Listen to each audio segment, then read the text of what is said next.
तो 2019 में आरबीआई के इन्वेस्टिगेशन से 6,700 करोड़ रुपए का एक फ्रॉड केस बाहर आया था।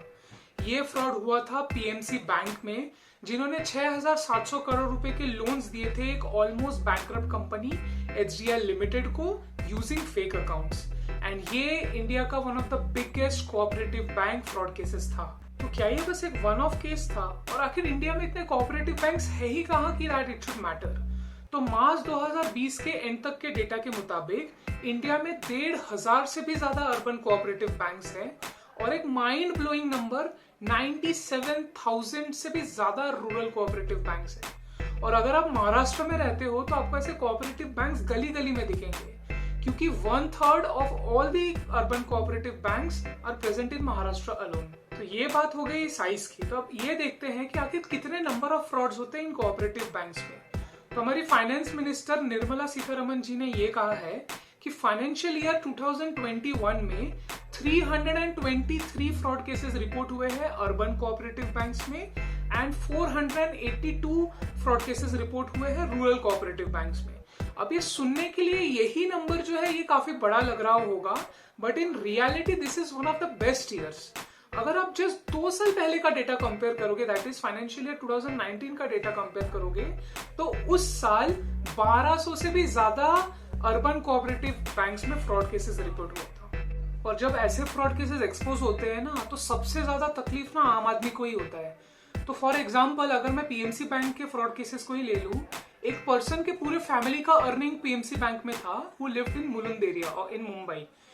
तो उनके फादर का ट्रीटमेंट चल रहा था एंड बिकॉज वो पैसा ले नहीं पा रहे थे, विड्रॉ नहीं कर पा रहे थे, हिज फादर इवेंचुअली डाइड। सो ऐसे आपको एन नंबर ऑफ स्टोरीज मिल जाएंगे if you go in Google and if you search about the PMC fraud case. ऐसे आप लोगों को अनगिनत नंबर ऑफ स्टोरीज मिल जाएंगी जिसमें आपको पता चलेगा कि लोगों को कितना डिस्ट्रेस हुआ था इस फ्रॉड केस की वजह से। तो आपको क्वेश्चन आ रहा होगा कि इतने फ्रॉड केसेस कोऑपरेटिव बैंक्स में ही क्यों हो रहे हैं? हमारे देश में कितने सारे तो private and public commercial banks में भी है, उनमें तो इतने फ्रॉड केसेस रिपोर्ट नहीं होते। तो इसका आंसर ये है कि इंडिया में for a very long time ये जो कोऑपरेटिव बैंक्स है, इनका जो रेगुलेशन और सुपरवाइजन का रिस्पॉन्सिबिलिटी है, ये 2 बॉडीज में डिस्ट्रीब्यूटेड था। एक है central registrar of corporate societies and दूसरी थी आरबीआई। तो इसकी वजह से क्या होता था कि आरबीआई के पास पूरी सुपरवाइजरी पावर्स नहीं थी। तो जब भी उनको कोई इरेगुलरिटी पता भी चलती थी, वो टाइमली मेजर्स नहीं ले पाते थे उसको करेक्ट करने के लिए। एंड इसके वजह से sadly cooperative banks are notoriously known to launder black money.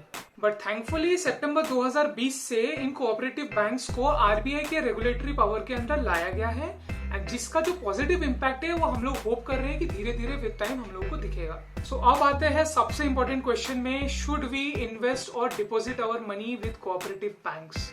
तो कोऑपरेटिव बैंक्स इंडिया में one of the highest interest rates offer करती है अपने डिपॉजिट्स पे, and because of that reasons लोग प्रेफर करते हैं कोऑपरेटिव बैंक्स में अपना पैसा रखना। बट ये हाई इंटरेस्ट रेट के चक्कर में अगर सारे पैसे डूब गए तो इन इंडिया में luckily we have something called as deposit insurance.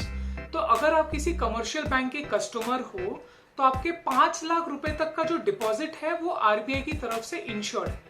तो इसका मतलब क्या है कि अगर समझ लीजिए आपने किसी बैंक में अपना पैसा रखा है एंड इन केस वो बैंक डूब गई या फिर उस बैंक ने डिफॉल्ट किया, तो आपका जो प्रिंसिपल है प्लस इंटरेस्ट वो मिला के 5 लाख रुपए तक का आपको रिफंड मिल जाएगा 3 महीने के अंदर। And the best thing about this is that आपको हर एक बैंक के साथ अलग अलग इंश्योरेंस मिलेगा।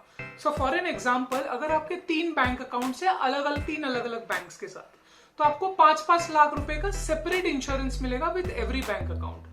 तो इफेक्टिवली आपके पास 5 into 3 that is 15 lakh rupees का इंश्योरेंस होगा from RBI. So yes, cooperative banks में पैसा रखना इज रिस्की, बट अगर आप स्टिल डिसाइड करते हो कि आपको कोऑपरेटिव बैंक्स में पैसा आपका डिपॉजिट करना है, तो प्लीज मेक श्योर कि आपका जो प्रिंसिपल प्लस इंटरेस्ट अमाउंट है वो 5 लाख से ज्यादा एक्सीड ना करे।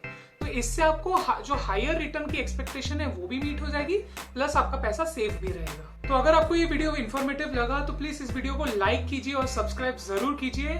अगले वीडियो में मिलते हैं, तब तक के लिए टेक केयर एंड बाय।